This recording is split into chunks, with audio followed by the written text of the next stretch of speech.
Hi Scorpio, welcome to your reading for the week starting the 23rd of March. So, just before I start, just the usual short message. If you resonate and like, my videos, please feel free to subscribe. It's always very, very appreciated. And also, I'm offering monthly readings as well for April. So, leave your feedback if that's something you'd like to see more. And I will also offer distance Reiki, as I'm a Reiki master as well. If people ask for, you just have to put it in the comments, and that's sort of my way to contribute a little bit to what's happening in this coronavirus epidemic. So if I can help with that with a bit of Reiki, then I'll be glad to. So moving on to your weekly reading, what do we have here? I think there's quite a bit of an emphasis on balance. Because moving already from the recent past, I see you juggling things here. Literally, it could be a job, could be you have two jobs, could be, or you have a job and something else on the side. And it can get quite heavy because this is at the bottom of the deck here, the 10 of Wands. So that talks about having quite a load on your shoulders, being super busy, but getting a bit tired of this. So you could be heading into a sort of a direction where you're just suffering a bit from fatigue. And yeah, you may want to have some balance. I'm talking about balance because the card that crosses you this week is a Temperance, and that's about that. It's about harmony, it's about balance, yin and yang, that sort of thing. But the card that represents you is actually quite good. You have the 10 of Cups, and that's harmony. Normally it has to do with family or relationships in your life, so that's going very well here. I see as well at the bottom, there's a 2 of Cups, which is normally sort of, well, I think you can tell, a couple card. So you may be in a relationship that's going quite well, and you're happy with that. If it's not, it's a close friendship, or even can be family, or a partnership at work, because it's like two, it's a partnership. That's what this card represents. Okay, there is somewhat of, and I don't mean it in a bad way, but there's a somewhat of, there might be small things hidden, little illusions, little white lies here and there. So just be aware of that. You may have to in the future to have the bit of this energy of the Queen of Swords. If you're a woman, it could be also you. But it's the energy that's here is be logical, be rational. You might have to take decisions a bit more rationally and coldly than usual. That sort of thing, not so emotional. But I don't see you very emotional here. So in this week, you're quite focused on something.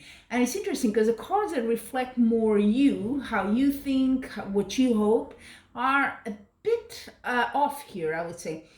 It's interesting because how you see yourself, this card is about loss, is about not getting what you wanted.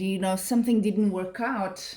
Wonder what that is, because it doesn't seem to be a love situation here, and all the other cards are pretty good, but it could be a smaller thing. And this is what you think, by the way. This is what's how you see yourself. So maybe you feel, could that be the moon there, those lights? Could it be that you feel a bit, yeah, I thought it was something else, so I'm not completely satisfied, that sort of thing? Could be. Now, then the next two cards, they kind of meet each other, and I'll tell you why. Because what you're hoping for, this is the house of what your hopes and fears. I'm thinking it's a hope, but it could be fear as well. Yeah, you could be afraid, and maybe that's the sense of loss. Now that I'm thinking, you could be afraid that something ends. Okay, Death card is in itself not a bad or a good card, and I say this truthfully because it's just the end of something. Sometimes it's good, sometimes you want it, right? Sometimes it, can be a bit bitter. So end of something in your life. Think about it. What is it? Is it a hope? Is it a fear for you? Are you afraid of losing someone here? What's going on? What does, in fact, the environment is indicating, though, for this week is that there will be a change, a big one. Whether that normally change kind of, comes after something ends, death and the Wheel of Fortune are very related here. With death, with determination of something comes a transformation. In order to build something new, you have to end something. So that sort of cycle, you know what I mean? But the Wheel of Fortune only is a good card. So even if this end is not something you want or you're a bit afraid, it might work in your favor. For the highest good, let's put it like that, even though you don't see it now, okay? Now, the outcome, interesting. It's a bit interesting. So there's this change, there's this end, and at the outcome you have the Hangman. This is a waiting card, okay? You're suspended. That's what it means sort of here. Something is in waiting. It's not moving quickly. So yeah, this is where your personal interpretation as well, because it's your life and this is a general reading, has to come in.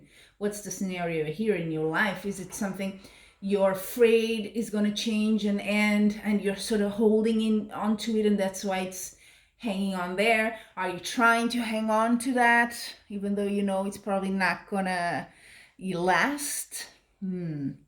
So there's something to keep you busy there thinking. So let's go to the oracle cards. Maybe they shed a bit of light more and complement your reading. And the first one I will draw while I shuffle again is regarding your love situation. So let's see. Love life, relationships in general, single and couples. Oh. Valiant courage. There you go. Take action with passion. It's a bit like King Arthur sort of scenario going on there, right? Camelot. Take action with passion.